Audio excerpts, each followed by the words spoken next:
So, after giving birth, ang tagal kong hindi nag-IV kasi syempre simula nung naging pregnant na ako. But na-frustrate ako kasi yung mga kailangan kong gawin, like before, hindi ko magawa. Tiis-tiis talaga. In-enjoy ko muna si Maria. In-enjoy ko magpaka-mommy. Ang pagiging bagong mommy, ang pagiging mommy talaga ay sobrang challenging, but worth it naman talaga. So, ako deadma ko for 3 months na walang ayos, walang makeup, deadma kong hindi nakakapag skincare ng everyday, every night, yung ganon. Kasi ang focus ko that time is Maria. Balik dito sa Philippines, nag-visit na ako kaagad sa IV, but syempre marami pa rin restrictions because nagbe-breastfeeding ako that time. I did some treatments na yung mga pwede sa akin. Andun yung unti-unting bumabalik yung confidence. Alam mo yung nami-miss mo din na pag lumabas ka, yung maging maayos ka, maganda ka, yung ganon. Sabi nila, ang breastfeeding daw nakakapayat. Sa akin, hindi effective. Sa akin, mas more on yung grabe yung kain ko. 8 months, 8 to 9 months. Talagang nag-focus ako na talagang breastfeeding lang tayo. At happy naman ako, pero I think normal lang naman na ma-miss mo yung old you. But don't get me wrong, I'm loving the new me, yung new Mama Maha. May mga projects, movies na tayong mga ino-offer. So, nagpa-pile up yung parang dumadagdag yung pressure. The middle of the night, tulog na si Maria. Ang sarap-sarap na ng tulog niya. Tapos nag-shower na ako, ganyan. And then, nakita mo yung sarili mo. Parang, alam mo yung pumasok yung sinabi ng asawa mo, huwag ka na magpaka-stress, ganyan. So parang ako, nung gabing yun, dun ko minessage si Doc Ivy. Sabi ko, okay, Ninang, I want to be pretty na. I want maging confident na ulit.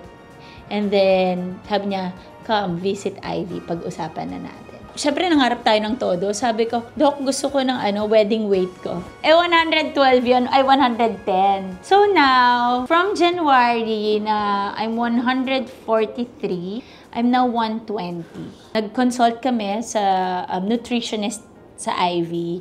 And then, ayun, sinabihan ako kung anong tamang mga food intake, ilang grams, and ganyan.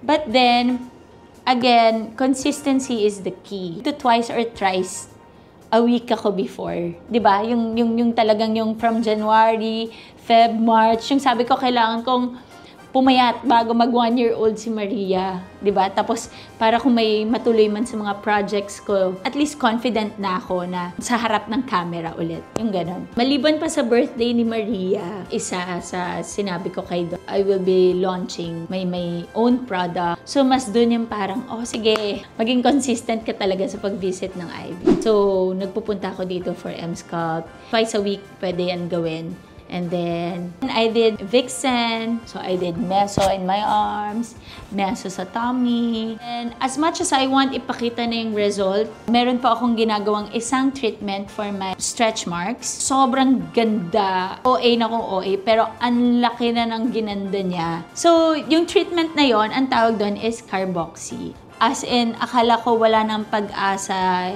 Ngayon, sobrang amazing, guys. Walang bakas ng stretch marks. Yung ganon. May marks, pero hindi siya yung nakalubog. For the face, kahit naman na anong apply natin ng skincare, we need help also para mas lumabas yung glow, para mas maging healthy looking yung skin natin. So, meron tayong Dermashine. One of the best treatment.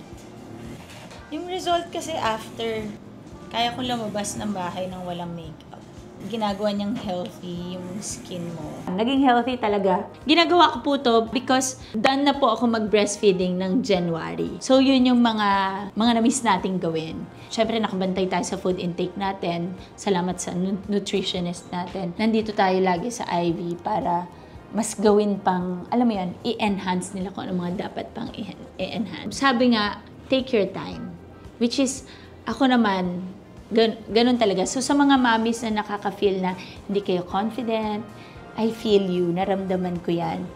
And if you're ready, kung ready na kayo, go!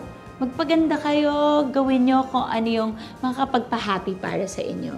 So, ako, ganun yung ginawa ko. Nag-take time ako, and then nung dumating na yung time na I can do all the treatments, Para sa soul natin yun. Yung healthy pa rin. Because ginawa ko ng tama. Gradually. Ako po ito, si Maha Salvador. Mama, but more confident. I'm more confident now.